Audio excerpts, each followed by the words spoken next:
Encounter is brought to you by the Broome County Council of Churches, where we connect compassion with needs as we inspire growth with dignity. You'll find us in special places throughout the community. For those who remain hungry, we provide meals. For those who are challenged, we build wheelchair ramps. We comfort those who are ill, minister to those who are confined, and we remain an advocate for change and understanding on behalf of every element of our community. Connect and inspire. Encounter the Broome County Council of Churches. Welcome to Encounter, sponsored by the Broome County Council of Churches. I'm your host, Dave Alexander. Our show today is to honor the men and women who have served our country in the United States Armed Forces.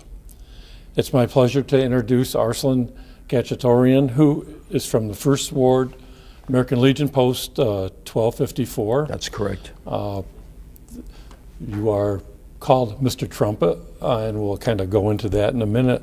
Arslan is going to be playing some of the military tunes for us today on our show to honor the men and women in our service. Also, while he is playing, I had a gentleman by the name of Tom Schiebner who went down to the Village of Endicott Municipal Building and took a whole bunch of pictures of the War Memorial down there and also the Endicott Johnson War Memorial.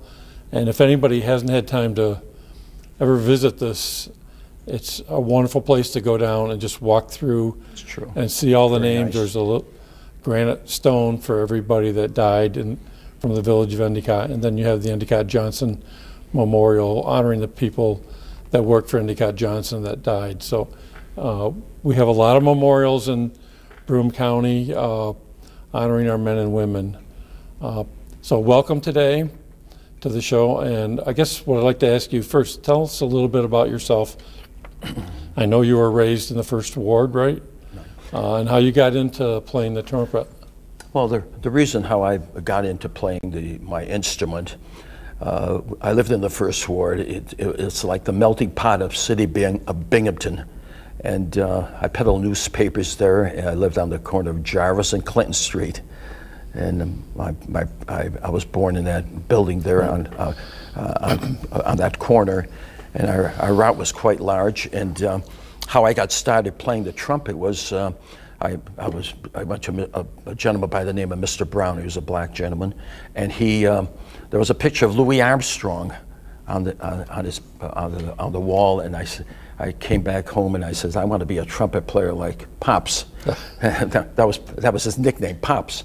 So I played the horn, and there was a lot of interesting people in the 1st Ward. There was Mr. Anderson that knew Hazel Scott. This going back a few years. He was a musician who lived on Meadow Street.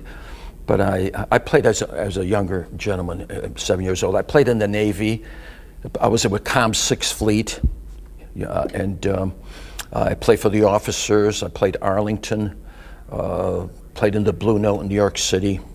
I did all different venues in the city, and I met a lot of interesting musicians. But the reason why I'm here is because I want to honor these servicemen that gave their lives to all of us. And we have our faults, but this is still the best country in the world, no question about it. I've been to Armenia. And being of an Armenian background, and every ruler in the world comes there, from Abdelajan to Putin. In fact, I've seen him there when he was there in our country. And they have a picture of Mikoyan's MiG-15. It's situated there because they named the fighter after Mikoyan. And when I played my trumpet for those children there, they thought I was like God. They hear our music, but they never actually met the artist. Right. I met Dizzy Gillespie in person. And that was interesting. I was eating a pizza, and he says, "Man," he says, "I like to have a taste of that pizza." I said, "Surely." And he takes a bite of it, and he was handing it back. I said, "You could have the whole thing. It's yours." Now, why did they call you Mr. Trumpet? Well, how that got started was I was playing. It was at the VFW. No, it was the church on Exchange Street. There was a father there, and he came there and he says, "Could you play the Lord's Prayer?" And I said, sure, there's no problem. I could play the Lord's Prayer. So what happened was I played the Lord's Prayer, and he says, you're a professional. I said, that's how I got the name of the Professionals, my musical group, the Professionals. And he says, you're really a professional. So the tone, see, you know, a lot of people play the trumpet. Wynton Marsalis plays the trumpet. But the tone is a God-given talent. It's like Mario Lanza singing. And my forte on the instrument is the tone of the trumpet. Okay. It's something you can't give that to somebody you're born with. When I was playing at the university, for instance, I played there with, for the basketball team, and they came up to me and they said, it was amazing. They says, 4 musicians come there and knock it out, and they says, we got 30 musicians there. And they were, and here's a thing, a lady came up to me and says, can you teach my daughter the tone you get out of a trumpet? I says, you can't teach that? It's a God-given talent. That's it. Okay. Would you mind, you're going to share some different songs from the different branches, and I think you're going to start off with the Marines. Marines hymn, and this is the one I used to always have the Army first, but the Marines hymn, they gave their lives, and they were aboard ship when I was in the Navy. So I'll let you do that, and we'll talk a little bit more. Okay.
Thank you. I just want to make one comment. I was going to use the Coast Guard. That last number was the Coast Guard, and I was going to play the caissons last, but I used the Coast Guard last because they gave their lives just like anybody else. Right. Very good. Let's talk a little bit about your time in the service. You were on a ship. Can you kind of tell us a little bit about that? Well, it was quite an interesting experience. I was in Newport, Rhode Island. I was with COM-6 fleet. They were attached to the ships that went to, we were doing the shakedown cruise in Cuba. We did the shakedown with the Forrestal. That was one of the most amazing ships at that time. That was the carrier.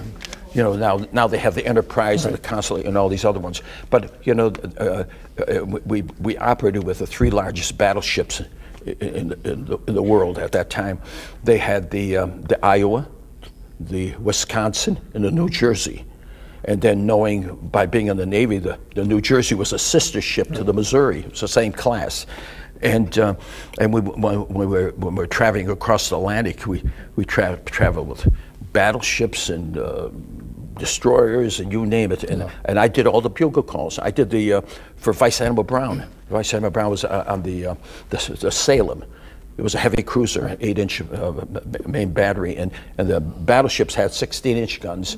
And when we went to Gibraltar, we had to signal them and tell them that we're coming in because the 16-inch guns were more than the guns at Gibraltar. I never realized that. And on a clear day, you could see Tangiers, you know, when you're coming in. And have you ever been to the Mediterranean? No. Oh, it's just amazing. And people don't realize it. When they tell you it's the blue Mediterranean, that's absolutely true. And the Mediterranean flows into the Atlantic Ocean. You can see the green of the Atlantic Ocean and then the blueness of the mud. And it was quite a trip. And then we went to Barcelona, Spain, and saw the bullfights naturally. And I always wanted to take the tour. I was there. I'm going to tell you my age. I was there with Vice Admiral Brown. No, excuse me, Monsignor, who was the Pope at that time was the old Pope. He was very attached to the German echelon, and a lot of the Italians resented that. And I met Mussolini's son. He was a jazz pianist. Okay. And I went to the pit stop in Naples. Well, I could go and talk about this. It was very interesting, but I'll tell you how I got into the Navy. Let me explain that. My name is Arslan. They thought I was a female. I was in high school, and now I'm letting the cat out of the bag. And the fella says, "Geez," I said, "they didn't pick me up. They got the draft notice. Everyone's getting their draft notice." And I said to him, "How come I'm not getting a draft notice?" And he says, all of a sudden, I told the board, they picked me up as a female. The next day, I got a draft notice, and what do you think I did? I would have been a foot soldier in Korea. I wouldn't be here. I wouldn't be talking. But what happened was they sent the notice, and the next thing I did, I went down to the recruiting station, joined the Navy. Yeah. That's the story of the Navy. Yeah. But the music, I don't just play this trumpet. In fact, when I played at the New York State Fair, and Whit Marcellus played on the same stage, and there was a black gentleman that came in and he says, yeah. He says, he don't get the tone you get out of a trumpet. Yeah. But this is a legitimate horn. This is a clicky trumpet, and I met the man personally. Yeah. He was an engineer, but he never played the horn, but he designed a great horn. And I like the slots because they're standard slots, and that was it. You know. I guess one of the other things which I want to share with everybody, I'm also a veteran of the Vietnam War. Okay. Somewhat like you, I can remember graduating from Broome Community College, and Monday afterwards receiving my draft notice. And I didn't do what you did. I went in the infantry, went to Fort Dix. Did you pick the infantry, or did you just? No, I was drafted, and I just stayed where I was. Oh, you did? Okay. Going and through basic training, then advanced training, then going to Vietnam. Okay. I was there for 16 months. Right. When the Tet Offensive was going on.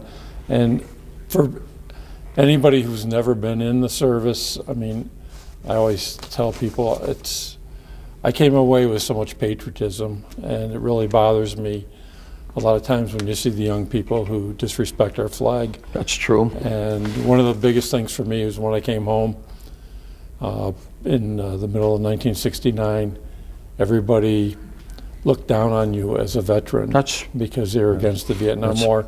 And it made it very difficult as an individual trying to, you're coming out of the service and you weren't respected because of what you did.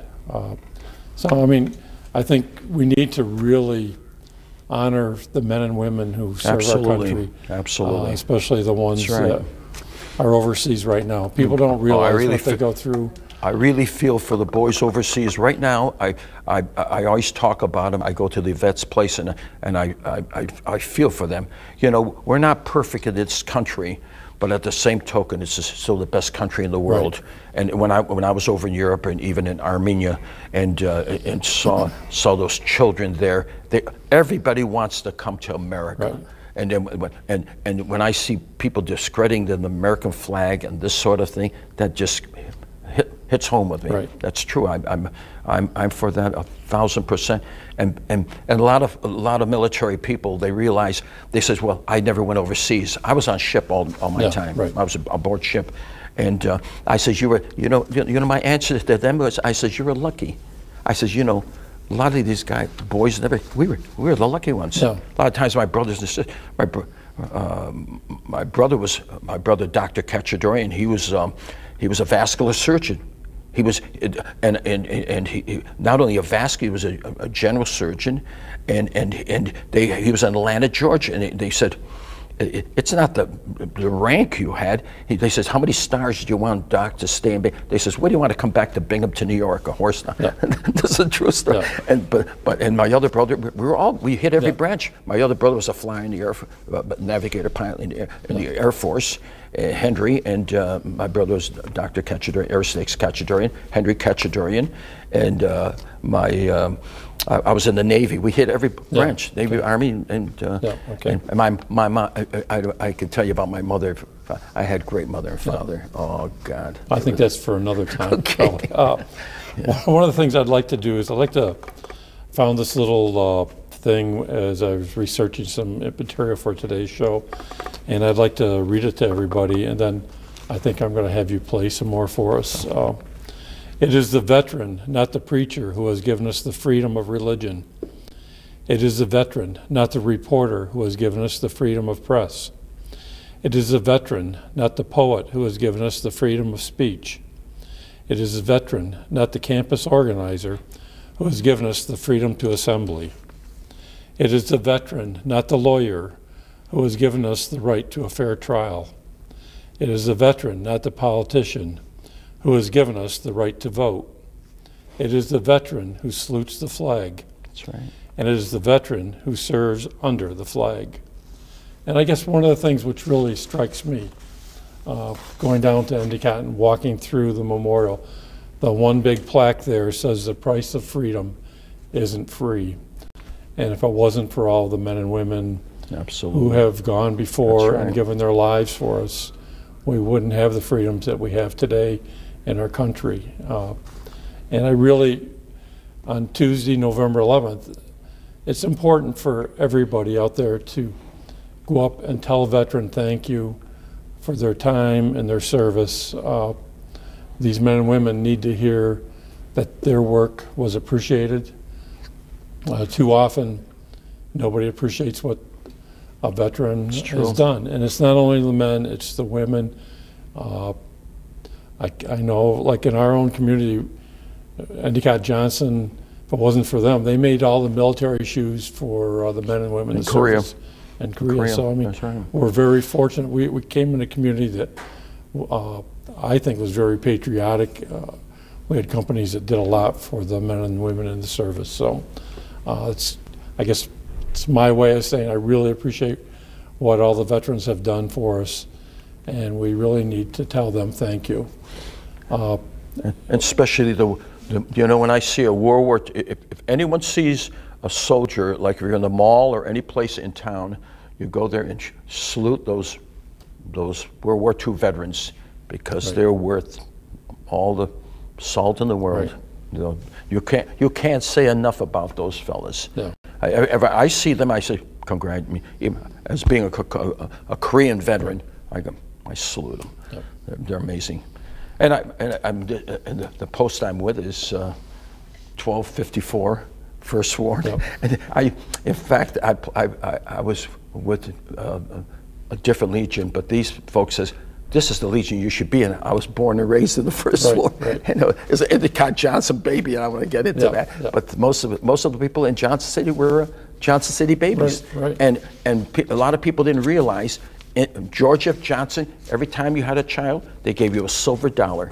Yeah. There was four of us, and my parents we still have that silver dollar. Right. Some people sold it, but we kept it. Yeah.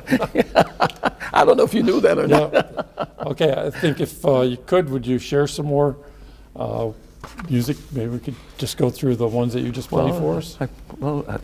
I could play different numbers. Near My God to Thee. You want some Christian tune? Yeah, and then end up with the God Bless America. Yeah. Okay. You know why I'm picking this Near My God to Thee is when the Titanic went down. That was a very touching moment in musicians, and just like the Arizona, you can't say enough about. There were the finest musicians came out of the Naval Band School that went down with the Arizona. Okay. I'll play the Near My God to Thee, and then I'll end off with. If you want me to play some more, I could do it. Okay.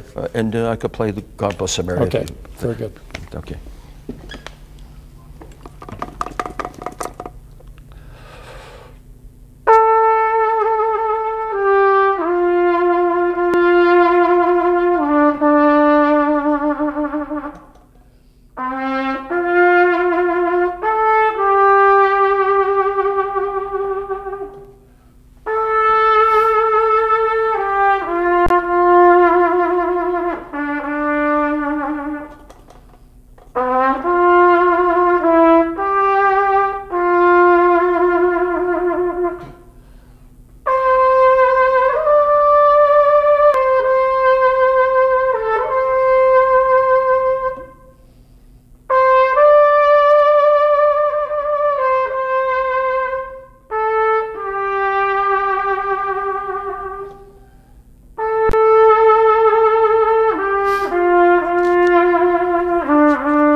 Beautiful. Great job. By any chance, could you play taps for us as we get closer? Sure. Okay. You think that would be a pro? Yes. I played taps at Arlington. Okay. I played for the dignitaries there. And in fact, they said that from the here to eternity, they thought it was like, everyone plays the traditional taps, but to play taps, like you heard it from them in the movie, I don't know who it was, a studio trumpet player or what have you, but it was with feeling. Yeah. It was not just playing taps. Right. But I'll play taps. Okay. Sure. Unless you want that for the last No, number, or you want to do it now? Okay.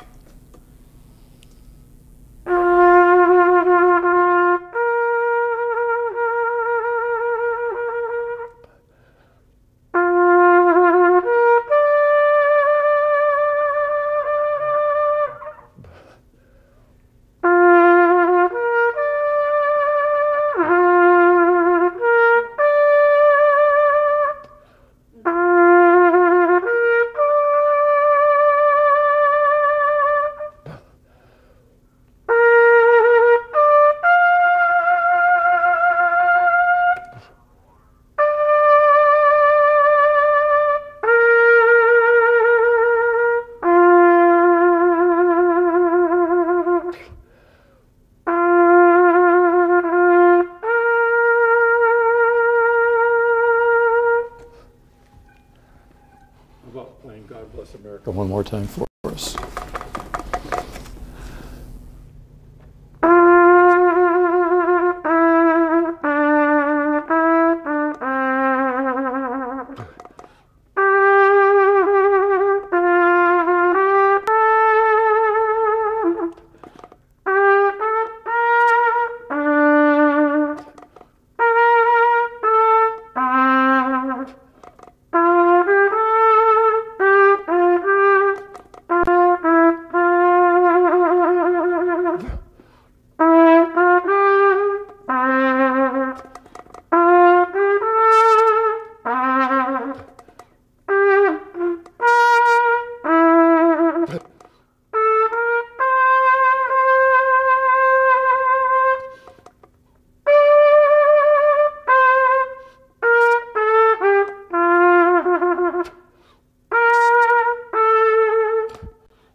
Arslan, I want to thank you so much for taking time out of your schedule today to come and be with us, to share your music. I guess we all know why you are Mr. Trumpet now. A great job. I know people are going to enjoy the show. Like I said, this coming Tuesday, November 11th, is Veterans Day. You know, take the time to thank a veteran. It's very important to let them know that you appreciate them for what they've done. And I appreciate what you've done for us today. It's a great way to honor the men and women who have served our country, to have such patriotic music played prior to Veterans Day. So on behalf of the Broome County Council of Churches, I want to say thank you until the next time. Like I said, thank a veteran on Veterans Day.